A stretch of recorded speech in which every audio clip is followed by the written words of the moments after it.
Hi there everyone, Steve the Amateur Historian here. It is a beautiful day in the city of Portland, the city of roses, blah blah blah.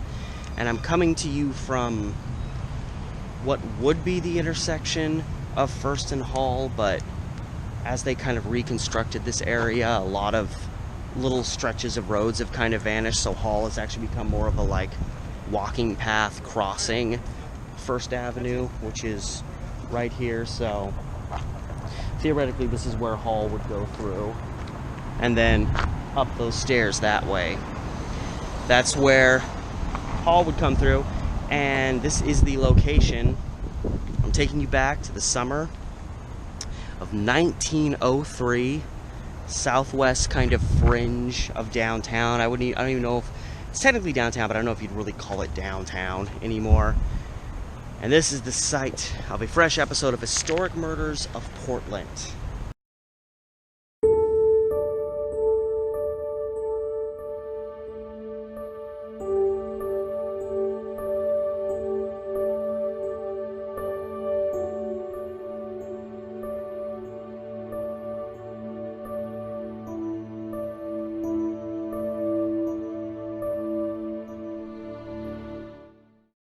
So it is June 22nd, 1903, and right on this side of Hall, so either right here where this building is or back there where these buildings are, right in this area, is where the Calof family lived.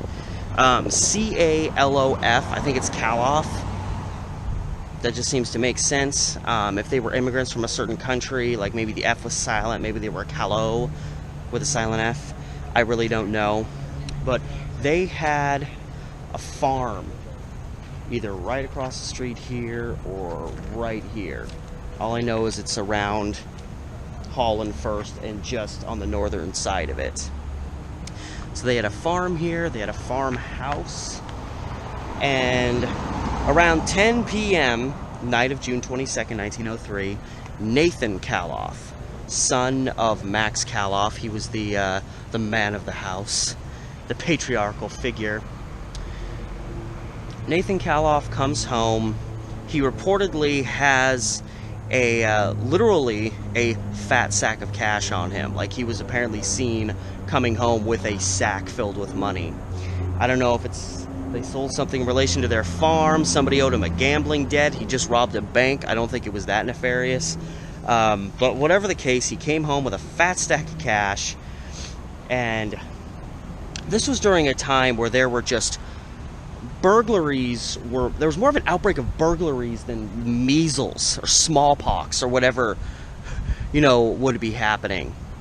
There was certain periods in Portland, especially right after the turn of the century, there would be, 1 to 2 burglaries a day over the course of 10 days or a week. Like, it was really that big of an epidemic. And then you think about back in turn of the century, how much fewer people were even in this city, and it's kind of crazy to think that there was that. But again, it was a lot easier to do back then. So, and there was a lot more, especially closer you got to the river, further south you got, there was a lot of sketchy characters all over Portland. There's a lot of vice going on, and during this utter epidemic of burglaries going on all over the place, Nathan Calof comes home, has his money. Right after he gets home, he goes out to the barn to milk the cows because they're on a farm. And right after he gets into the barn to milk the cows, 2 men described as highway robbers committing highway robbery or First Avenue robbery immediately barge into the barn, hold him there at gunpoint. They put him down on the ground. They start rooting his pockets. They obviously had seen him come home with his fat sack of cash, and they were going to rob it on him right out of the gate. But they rummage his pockets and stuff, and he doesn't know what to do, and he's screaming for help. And they start firing off their guns, not necessarily to shoot him, but they're just shooting. They're trying to scare the guy into giving up his cash. But for some reason, Nathan Calof doesn't have money on him. So the theory in the aftermath is Max Calof probably came home with his fat sack of cash, came home, left the sack inside the house, and then went out to milk the cows. So he had no money actually on him when he went out to the barn, and if these highway robbers weren't complete and total idiots, they probably would have thought of that. You'd think maybe he would have left the money in the house. And, you know, his family was home. So, I mean, it was a lot easier for them to try to corner him alone in a barn than to go into the family home and have to encounter other people. So, neighbors all over the place, they hear the gunfire, they hear Nathan yelling for help. And it gets really crazy in this area because neighbors start flying out of their homes. This is a lot more quiet a city back then. People are come flying out of their homes because they hear gunfire. Max Calof hears his son scream and immediately runs out. He runs out in time to see the highway robbers fleeing from the barn. And as Max Calof tries to go and take action, the highway robbers, who are probably panicking, they're coming away with no money, and people are starting to come out of their homes, and they have to bail, and they have to bail by whatever means necessary. They probably not super focused, just like you know, shooting to maintain safety as opposed to shooting to murder. They fire at Max Calof in their effort to get away, and they end up striking Max Calof, and he dies right here on the family land. And even after, you know, the outside shooting happens and Max Calof gets shot, his wife, his dutiful wife, actually started, when he saw them firing at her husband, she actually started chasing the robbers. And one of the newspapers recorded she actually like grappled with one of them. She actually almost took one of them down. And yet you have to think, like, you know, what's going through her mind. And it's like that you know, finding strength that you never knew you had, that strength that like allows mothers to pick cars up off of their children. I don't know if it was quite to that extent, but you think it's crazy that you have these ruthless robbers and killers who are willing to shoot to maintain their safety, and she just chased them down and almost like was able to tackle one of them. It's actually really astonishing that these guys were able to escape, because there was multiple people. You know, people on this block apparently were fearless because multiple people tried chasing after these guys. And these two robbers were able to escape. They fled kind of in a northwesterly direction, kind of this way from the Calof family property here. They kind of made their way this direction. And Nathan Calof initially said he didn't recognize the men, he couldn't identify them. But after a little bit of time passed, he actually came out and said that he recognized the two men. One of them was a guy named Jack Haley, and the other guy was a guy who the newspapers referred to as Donuts, or Big Donuts. I guess that was his mob name. He thought that would be a badass name to have. I'm guessing he was just kind of a big guy who liked to eat donuts. And that really, for a while, it was Jack Haley and Donuts were the guys who had the finger put on them as these highway robbers who shot Max Calof's father. And reportedly, Max Calof, as he was dying, gave a description of the men he saw, as well as other people in the area. And the description he gave fairly matched Jack Haley. Jerry Haley was the guy's name, not Jack Haley. Isn't Jack Haley like an actor? Jerry Haley. Forget everything I just said.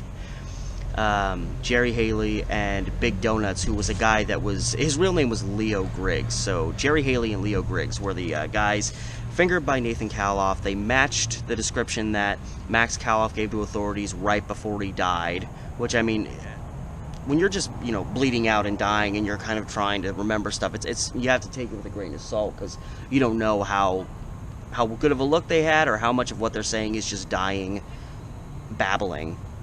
And there was a guy, a butcher, who lived, or his business, I don't know, I think he was a butcher, but he lived right next to the Calofs. And he said one of the guys he saw fleeing the area looked just like Jerry Haley, but he wasn't certain if Griggs was the other guy. So there's a little bit of shakiness, and you have to question the fact that Nathan Calof immediately was like, I don't know who they were, and then suddenly comes out and immediately says he's these two guys, who apparently Haley and Griggs were working food carts. They were kind of fruit vendor types that were mixed up in that business. And the Calofs, who had their own farm, they worked that business too. So Nathan Calof actually kind of knew these guys. The Calofs kind of knew these guys because they both more or less kind of worked in the same business recently. So you have to wonder if Nathan Calof, because this is a lot more common than we want to admit, was Nathan Calof just thinking of two people he potentially knew? Because Haley and Griggs were known as kind of petty criminals, so it would be real easy to put a crime on them. So did he really see them do it? Did he really identify them, or was he just looking for someone to hold responsible for the cold murder of his father? And the last person to see the assailants before they perceivably escaped the area, the vicinity of the Calof home, was a guy named Sam Kafka. I think that's how you pronounce his name. And he chased these guys. He said he specifically chased the guy that apparently everybody was identifying as Jerry Haley. And even he said that the guy looked just like Haley. He chased him, it seems, for maybe 2 blocks before, as the newspapers say, the assailant lost him. Which, when they say lost him, you want to presume, okay, they outran him. They got away from him. But how could they completely evade him to the point that he couldn't even see him if it was only like a block or 2 that they ran? I think when the newspapers say that this guy lost him, what they mean is he was chasing them, and then they pulled the gun out and turned it on him, and he was like, all right, that's it, I'm out. And he just stepped back and let him run. But the story of that night doesn't quite end there. I'm currently walking along 5th Avenue, where back in 1903 there was a 5th Avenue streetcar that went through here, interestingly enough, because the Max lines go through here. And it seems going north along 5th may have been the direction that the assailant was escaping in, because somewhere along this stretch between where I'm at and back there, a man who the operator of the streetcar said looked exactly like Haley, climbed onto his streetcar heading north. He said that he was pretty convinced the guy was Haley. He got a good look at him. He said he was breathless when he climbed on the streetcar, like he'd been running.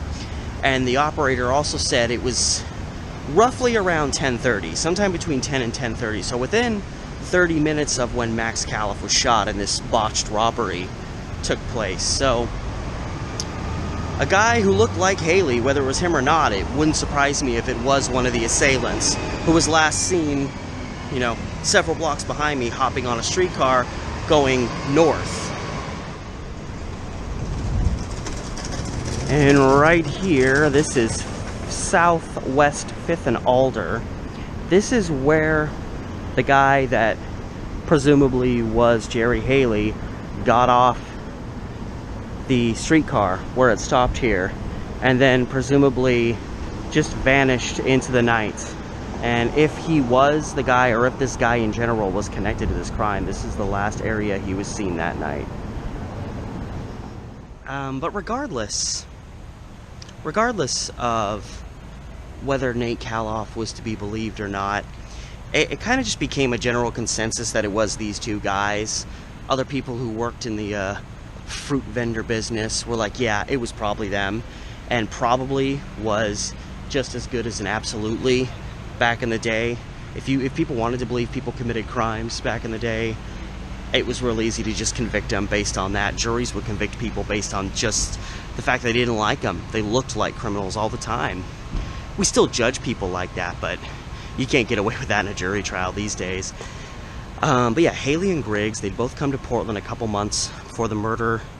They were known as hustlers. Any chance they had of getting money, they'd go for it. And Nathan Calof comes home with money. And so they could see these guys potentially doing it.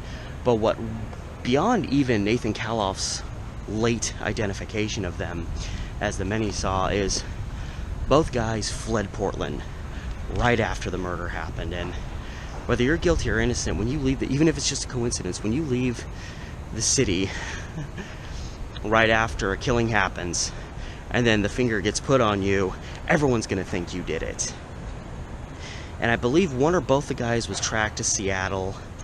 They were ultimately apprehended, brought back to the city to stand charged of this murder. And even the notion that these guys fled Portland, which was kind of the biggest factor used to determine their guilt, even that has to come into question. It was just reported as fact. These guys split town right after, so they're probably guilty. But ultimately, it wouldn't be till September before Jerry Haley was obtained, and he was found in a North Portland bar, just drunk and seemingly down on his luck. So, you know, it's months later, but he's right back in Portland. If he committed a murder, why would he just flee the city only to come back a couple months later?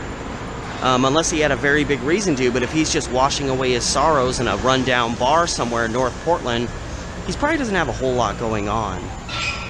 And then Griggs was apprehended, I think, just a couple days to like a week or two later, and he was found in Waska, Oregon, which is not even 100 miles from Portland. It's just east, kind of just getting towards the other side of the Cascades. So neither guy was particularly far away from Portland when they were apprehended. And to nobody's surprise, when both Haley and Griggs were brought back to Portland, Nathan Calof saw them and was even more convinced in his identification of them. He identified them all the way down to recognizing their voices, even though when the event occurred, of course, you could say maybe he was traumatized, but, you know, for a couple of weeks after this occurred, he didn't seem to recognize them at all. It wouldn't be till like almost a month later. So, I mean, how long does that shock last before you, I mean, how many times do you have to replay that traumatic event in your life before you get at least a solid visual on what these people look like? And then Max Calof's wife, the rest of the family, people closest to it, were shown these men, and they also agreed that they felt Haley very much resembled one of the men they saw, but that the guy Griggs, if he was the guy, he was a lot thinner now than he was then. And the police tried to explain this away by saying that while Griggs was on the run for these couple of months between when the murder of Max Calof happened and now, which it's a couple months later, it's, I believe, September, that he'd been getting work as a laborer and doing all that work. He was burning off those calories, and he'd actually trimmed down a lot. I guess it would make sense that he was heavier then. I mean, the guy's name was Donuts. You'd think, I mean, I don't even have to see a picture of the guy to think, a name like that back in 1903, he was probably a fairly hefty fellow. So, but that was the police's reason why why pretty much everybody was kind of apprehensive to say that Griggs was one of the guys, is he was really thin. The police said, oh, well, he trimmed down, you know, case closed. So Jerry Haley's the one who's really on the hot seat, because he's the one that's actually getting identified, while people are kind of balking in terms of Griggs' identification. And Jerry Haley said that he was actually in jail the day that this murder happened, and that when he was released, he was ordered, get the hell out of town, by the authorities. Because he'd been in Portland for a while, and he'd probably been robbing people and engaging in all kinds of criminal tomfoolery, and city police had probably had to deal with him before, and they were probably sick of dealing with him. So they finally just said, get out of town. Just get out. And he says that he was complying with them, and that he started heading east. And by nightfall, around the time Max Calof was murdered, he made it to Troutdale, which is just due east of Portland, and he found a barn to stay in for the night. Now, you'd think this would be a story that could be verified, because you think, okay, he was in a jail, there should be records and witnesses for that. An officer, a sheriff, whatever, told him, get out of town. You should have a person be able to verify that. Jesus. But otherwise, you have a guy providing an alibi for himself by saying, I was alone. So was he alone in a barn that night, or was he on the run from the Calof home just back that way? That was the issue, and I don't know if he did the best job providing himself a cover story. It didn't really seem believable. You usually try to argue, oh, I was at this place and there was like 10 other people there that'll verify I was there. That's usually what they go for. Even if they're lying, that's usually a cover story they go for, unless they know they got nothing to work with. They got no one who's going to lie for them. They don't really have any friends because they're criminals. If it's down to like, no one's going to help you out, you almost got to just say, I was alone. And maybe you're telling the truth, but you're a lifelong criminal, so why is anybody going to want to believe you? And so by October 9th, 1903, Griggs and Haley are formally charged. They were known to run together. People who knew them in the city, mainly fruit vendors and the like, all were fairly convinced it was them as a whole. So even people that were only able to say they probably saw Jerry Haley but weren't sure about Griggs figured, they knew each other, they'd worked together, they traveled together. If one was Haley, the other was probably Griggs. I think that's what they were going on. They were going on eyewitness accounts that they were probably tweaking and messing with to make it look like it was both these guys. Because that just made for an easier case when all is said and done. However, when the case went to trial, and these guys had defense attorneys, one of the first things they did was they put Nathan Calof on the stand to cross-examine him, because this is the guy who's going to have the best account of things. This is the guy who was initially threatened. Everybody else kind of was seeing them as they were fleeing. In the aftermath, they didn't have a succession of seconds, moments with these robbers as Nathan Calof did. And Nathan Calof would ultimately admit that he wasn't certain in the end whether it was these guys. He probably had reason to believe it could be them, but his whole shtick about how it was absolutely definitely them, and he noticed it was them all the way down to their voices, he ultimately came out and admitted that that was nonsense. And that obviously he was just looking for someone to take the fall for the murder of his father. So the simple fact of the matter is that at the end of the day, Nathan Calof, it's tragic. He had to lose his father, and he had to experience nearly losing his own life, but he wasn't trustworthy. You couldn't trust him. He didn't know who it was for a while after the shooting occurred. Then he put the finger on these two guys, and then the more he tried to put the finger on them, the more and more convinced he kept trying to give them authorities more and more and more to believe him, because deep down inside, he didn't even believe himself. And, he even as he was trying to elaborate more and more on his identification, he would say, he was certain immediately. By the time the trial came around, he said he knew immediately that it was these two guys. And it's like, well, then why did it take you a couple of weeks to spit that very pertinent information out? And there's no explanation for that. I think he knew of some guys that could get thrown under the bus, who had criminal records. He knew he could get someone to go down for the murder of his father and not risk having the case turn out to be potentially what it ultimately has, which is technically an unsolved murder. Does this absolutely mean that Haley and Griggs didn't do it? No. But in addition to Nathan Calof openly admitting that his identification was nonsense, at the jury trial, it also came out that Haley had been illegally mistreated while he was in jail. He'd been locked in a cell, strapped with shackles for days. I think it was 17 days, which was absolutely 100% illegal, even in the rough hustle and bustle turn of the century days of Portland. So this case was becoming something that local authorities didn't want to deal with.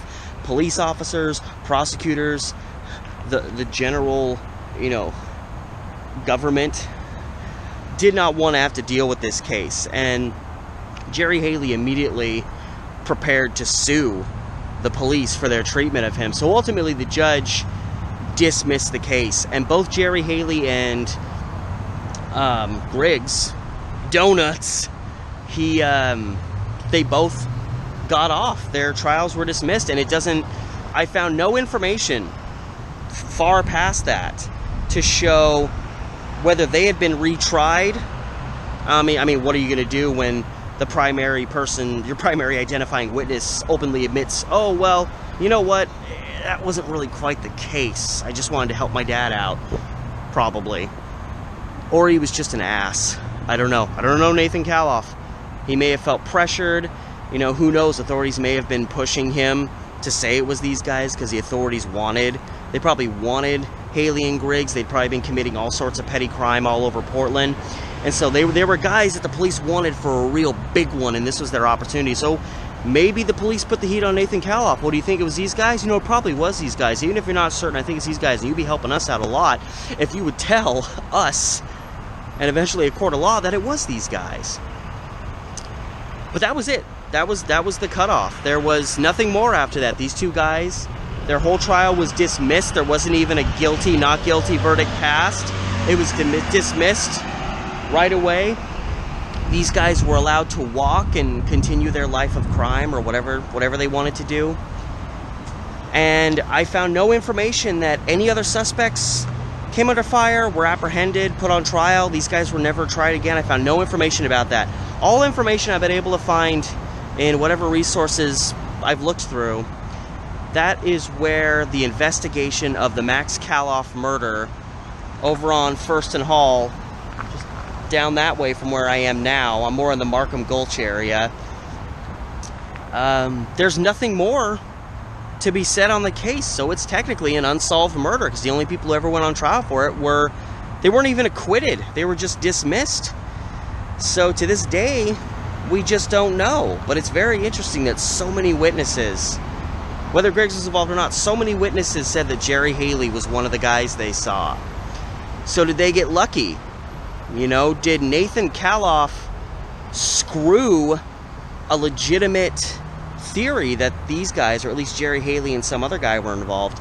Did he screw over himself and his family by making that identification and then later retracting on it, releasing at least one guy who was guilty, when, you know, Jerry Haley's past criminal history and these other witnesses who said they were pretty sure it was Haley probably could have helped get a conviction on him if it was him. But then what if he gets convicted and it's not him? It's just, it's a dumpster fire. But when all is said and done, these guys walked, and whether or not they did it, who can say? It looms. You know, you can go on newspapers.com and try to look up articles and see if you yourself can find out whether you honestly think Jerry Haley and Donuts were the actual guys and that they just got lucky and got released. You know, because it didn't seem like either of them really had a valid alibi. So there's a lot of questions that linger after this case, which of course was, you know, ultimately an unsolved murder, so of course there's going to be questions. But that's where we stand today for this murder that happened all the way back in 1903. So anyway, guys, thank you so much for watching. As always, this was a very strange, very tragic murder case. One that still lingers unsolved. Cold case. Remember, guys, as always, like, share, subscribe, comment if you want, but keep it friendly. You can hit up my Patreon and help me financially if you so choose to do so. Thank you out of the gate for that. And as always, till next time, everybody, there's a lot of traffic gathering around here, and I don't know how I'm going to get out of here, but I'll find a way. The amateur historian always finds a way. Till next time, guys, thank you so much for watching, and I will see you guys next time with a fresh episode of Historic Murders of Portland.